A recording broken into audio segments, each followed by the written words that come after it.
गोटे कथा कही सारी प्रवचन थे कृष्ण भगवान आखु खाइबा इच्छा है। कृष्ण भगवान आखु खाऊले माँ मान कहूँ आखु खाऊ भगवान कृष्ण हाथटा आखु चोपारे कटिगला रक्त बोला। कृष्ण केते स्त्री 8 स्त्री रुक्मणी सत्यभामा जाम्बवती लक्षणा भद्रा मित्रबिंदा कालिंदी एमती 8 जन स्त्री समस्ते जिया होते। कृष्ण हाथ रक्त बही जाऊँगी एमाने दौड़िकी गले गले जाकि शाढ़ी आनिबा भल शाढ़ी खंडे खंडे आनिबा। द्रौपदी से ठिया होते कहला मो भगवान को रक्तटा बड़ है शाढ़ीटा बड़ है चिरिले शाढ़ीटा चिरिले ना निजे ठिया होते द्रौपदी निज शाढ़ी कानी को चिरी दे कि कृष्ण भगवान को जो रक्त बोलता भिड़ी दे रक्त बंद हो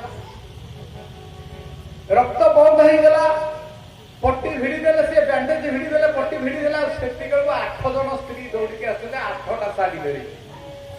काम सरलाणी पटे समस्ते लज्जित हो गले। कृष्ण 8 जन स्त्री लज्जित हो गले आम स्त्री ना सी आम स्वामी ना कृष्ण भगवान आम हाथ धरी बेटी बाहु ना आम स्वामी हाथटा चिरीगला कटिगला रक्त बोला आम शाढ़ीटा एते दामिकिया जे आम शाढ़ीटा लोभ करिकी शाढ़ीटा नचिरिकी शाढ़ी आनिलु ता भीतर केते रक्त बही गलानी किंतु ये तो स्त्री नुहे ये भक्त किए द्रौपदी। द्रौपदी किंतु शाढ़ीटा देदेले भगवान हसिले किसी कहलेनी 8 जन स्त्री लज्जार मुंडटा तलू होगा। भगवान मने मने कहले द्रौपदी मते तुम्हें शाढ़ीटा खंडे चिरी दे कि आज तुम्हें मते ऋणी करदेल ना तुम्हें भगवान को खंडे शाढ़ी चिरी देछ तो दिन आसब कोटी कोटी शाढ़ी तुम देह चारि पाखे बुलि दिने गुरु सभा तले द्रौपदी तुमको व्यवस्था कर दुशासन दुशासन तुमको जो दिन लुलग्न कर गुरु सभा तले से दिन तुम्हें हाथ ऊपर गुटे के डाक मुझे दिन लक्षे जजन थी तुम्हें खंडे शाढ़ीर अग खंडे दे स्वयं शाढ़ीर अवतार पहाड़ पहाड़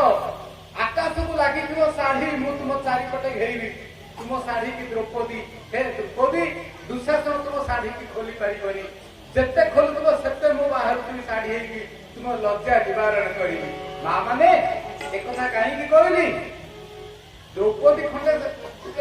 द्रौपदी शाढ़ी से कौन जानी काली सकाଳେ भगवान तुम साहाଯ୍य करेंगे नाई जमी द्रौपदी खंडे शाढ़ीर पणत कानी चिरी देते भगवान फेरई देले कोटी कोटी शाढ़ी ये अनुष्ठान हूँ गाँव अनुष्ठान आपणकर पड़ार अनुष्ठान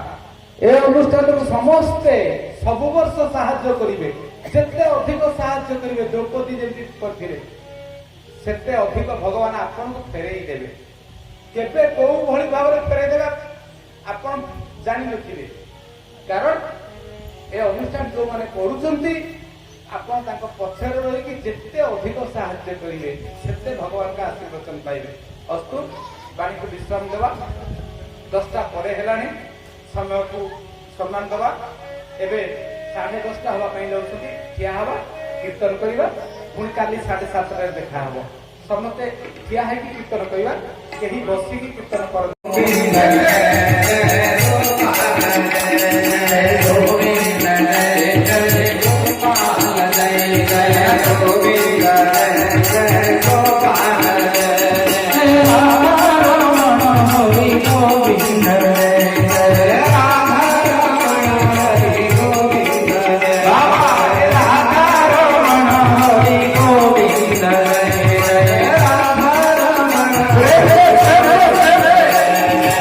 Govinda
इस वीडियो को लाइक करें, हमारे चैनल को सब्सक्राइब कर बेल आइकन जरूर प्रेस करें